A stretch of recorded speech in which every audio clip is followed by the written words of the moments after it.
ये कहानी दूर किसी जंगल की है। उस जंगल में टुनटुनी चिड़िया अपना घोंसला बनाकर एक पेड़ पर रहा करती थी। कुछ दिन पहले ही टुनटुनी चिड़िया ने एक अंडा दिया था।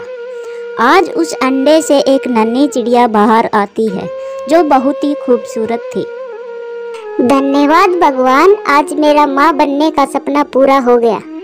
मेरी बेटी कितनी खूबसूरत है, इसका कितना मासूम चेहरा है। मैं इसकी हर ख्वाहिश पूरी करूंगी। मैं इसको कभी भी कोई परेशानी नहीं होने दूंगी। ऐसे ही कुछ दिन गुजर जाते हैं और जंगल में बारिश का मौसम शुरू हो जाता है। एक रात को अचानक से मौसम ज़्यादा खराब हो जाता है और तेज बारिश व आंधी की वजह से टुनटुनी का घोंसला टूट जाता है। और अपना घोंसला टूटता देख टुनटुनी दुखी हो जाती है। मैं इस बारिश में अपनी बेटी को कैसे बचाऊं? ये भीग रही है, इससे ये बीमार भी हो सकती है। मैं ऐसा करती हूँ, कालू कौवा के पास जाती हूँ, शायद कालू कौवा मेरी मदद कर दे। टुनटुनी चिड़िया कालू कौवा के पास जाती है और मदद की गुहार लगाती है। कालू भैया, बारिश में मेरा घोंसला टूट गया है। बारिश रुकने तक क्या आप हमें अपने घोंसले में रुकने दे सकते हो? मेरी बेटी छोटी है, ये बारिश में बीमार हो जाएगी। हम बारिश रुकते ही अपना कहीं और रहने का इंतजाम कर लेंगे। टुनटुनी चिड़िया, मैं तुम्हें साफ साफ बता दे रहा हूँ, मेरा घोंसला छोटा है, इसमें इतनी जगह नहीं कि मैं तुम दोनों माँ बेटी को रख सकूं। तुम दोनों कहीं और आशियाना देख लो। टुनटुनी चिड़िया उदास मन से वहाँ से चली जाती है। धीरे धीरे बारिश तेज हो रही थी। टुनटुनी चिड़िया अपनी बेटी के साथ सर छुपाने के लिए छत ढूंढ रही थी। तभी उसे एक झोपड़ी दिखाई दी जो कि एक बाज की थी। बाज अंदर बैठा था। टुनटुनी चिड़िया अपनी बेटी को लेकर उस कुटिया के अंदर चली जाती है। अरे बेटा, तुम कौन हो और इस नानी सी बच्ची को लेकर क्यों भटक रही?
और उससे अपना घर बनाने में जुट जाती है।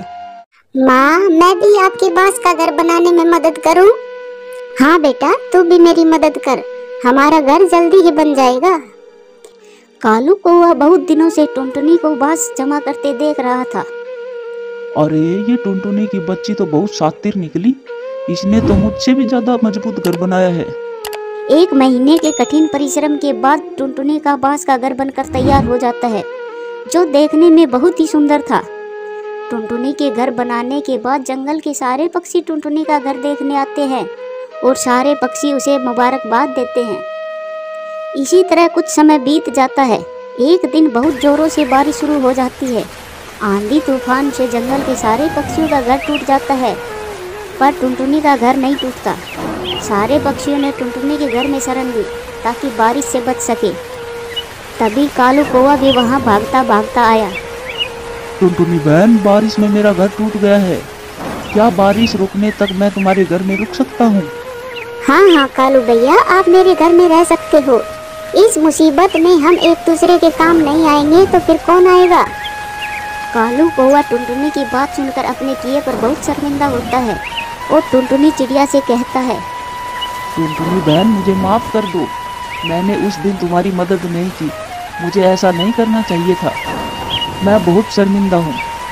कोई बात नहीं कालू भैया, मैंने तुम्हें माफ कर दिया, लेकिन तुम मुझसे वादा करो कि मुसीबत में फंसे पक्षियों की तुम मदद करोगे। हाँ हाँ टुनटुनी बहन, मैं वादा करता हूँ। मैं मुसीबत में फंसे हर पक्षी की मदद करूँगा। और फिर सब दोस्त खुशी खुशी रहते हैं। सुंदरवन जंगल में टुनटुनी चिड़िया अपने पति रॉकी कबूतर के साथ रहती थी।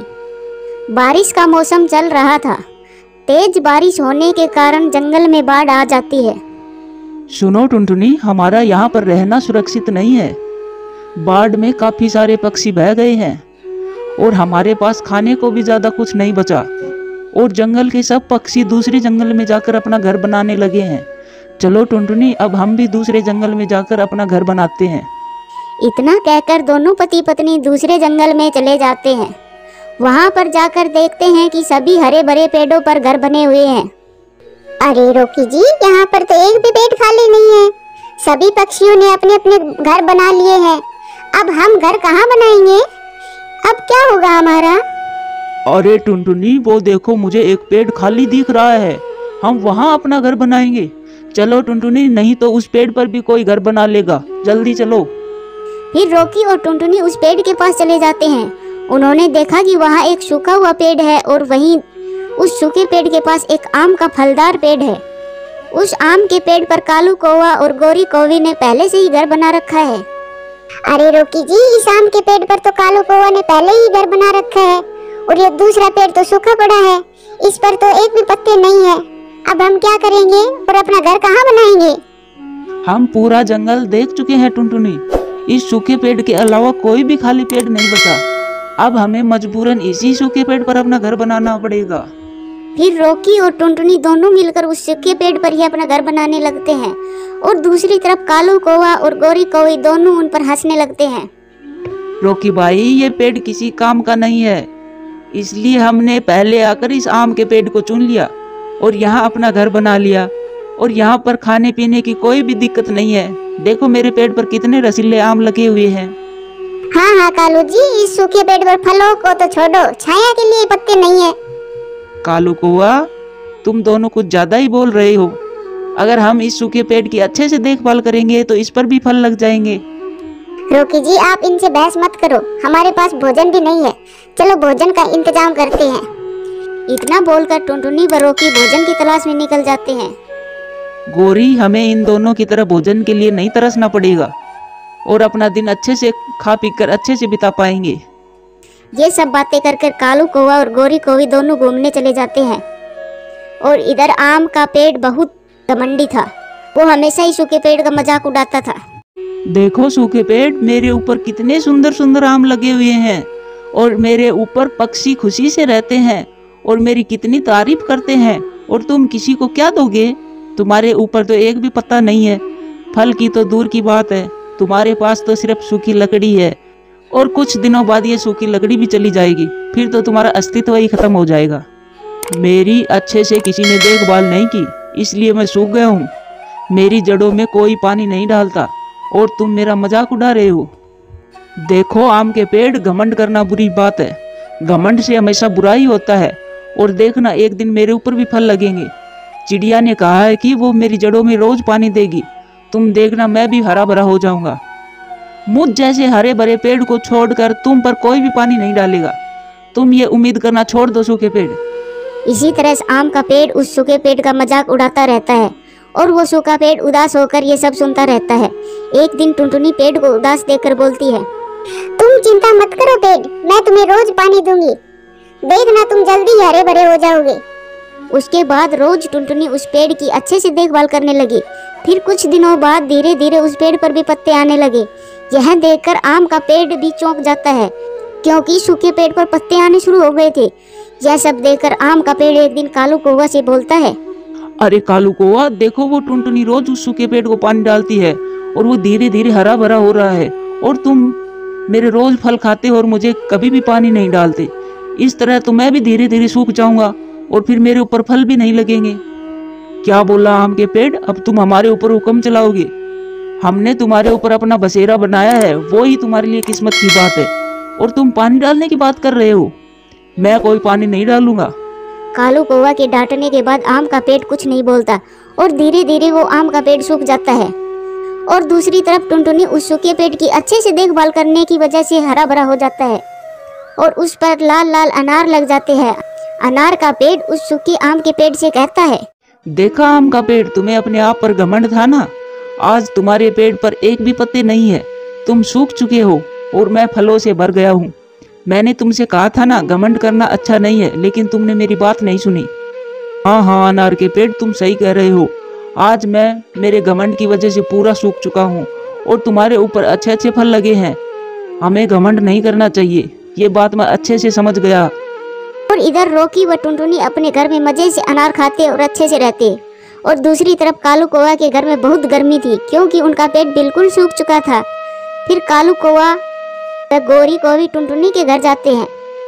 टुनटुनी, तुम्हारे पेट पर बहुत अनार है, थोड़े से अनार हमें भी दे दो, हमने कुछ भी नहीं खाया है।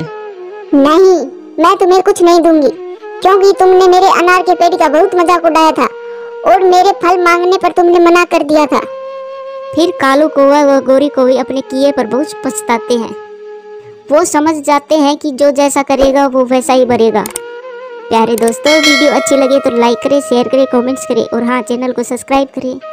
धन्यवाद।